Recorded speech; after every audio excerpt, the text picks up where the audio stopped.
Optional placement of supplemental accessory rods to prevent rod fracture at the lumbocervical junction in long spinopelvic fixation using lateral interbody fusion.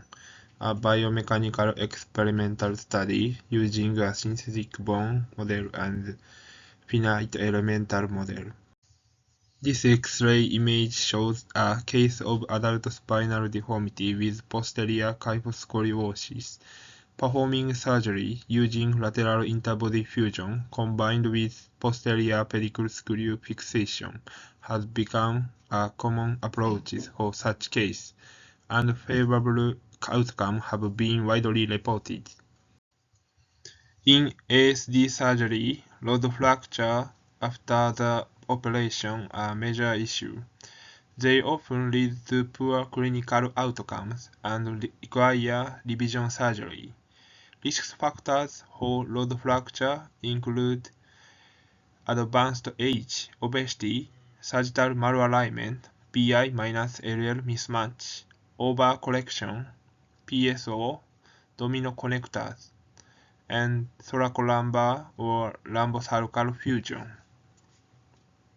Studies show that notches from rod bending are main causes of fractures.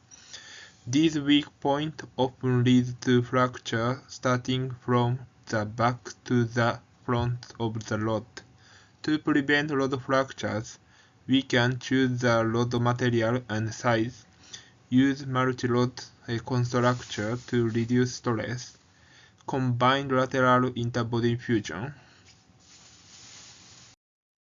Larger bending angles in rods increase the risk of the rod fractures. This is especially true in the lumbocervical region, where higher lordosis leads to the most fracture at the L5S level. Rod bending causes formation of notch and residual stress, while FEA helps us understand mechanical behavior. It cannot fully explain these factors.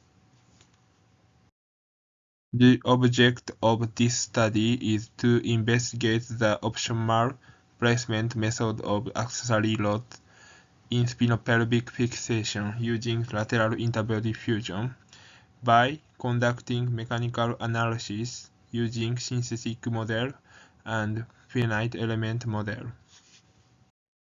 Method. We employed two types of models for the analysis. The first is the actual model constructed using synthetic bone. The second is the finite elemental model.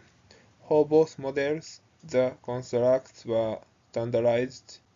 They were adjusted to a lumbar lordosis angle of 50 degrees, with facetectomy performed from L1 to S.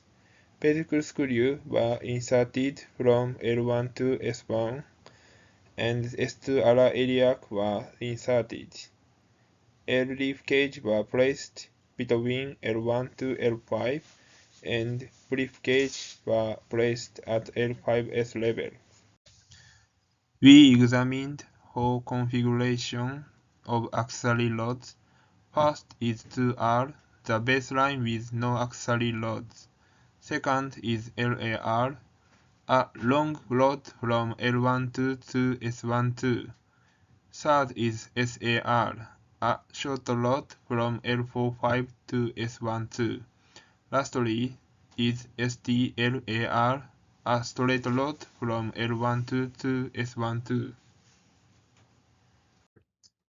For testing, we employed a biomechanical testing machine to apply vertical loads. To measure strain, a strain gauge was installed on the posterior side of the L5S rods. We created the model using CT images of a 40-year-old male. The solid elements were sized between 1 and 2 mm for accuracy, and the pelvic was fixed.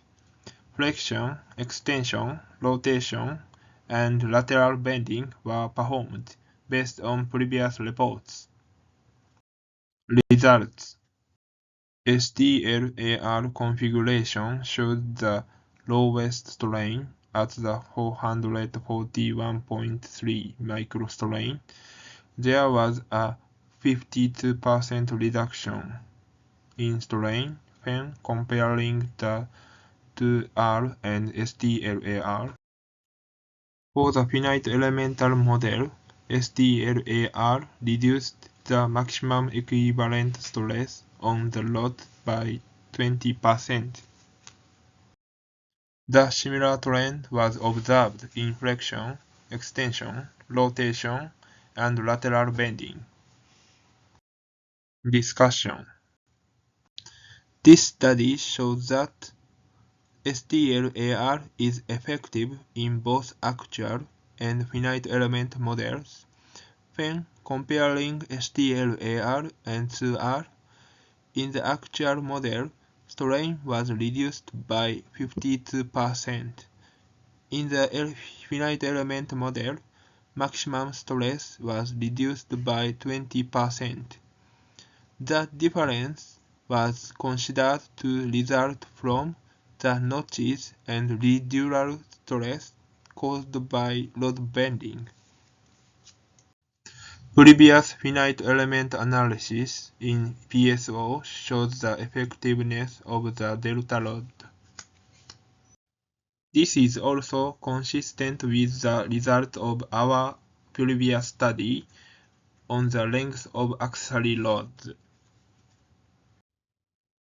In a triangular truss, bending moments are less likely to act because forces are distributed as compression and tension. This helps to reduce stress and improve stability. In spinal surgery, the same principle can be applied.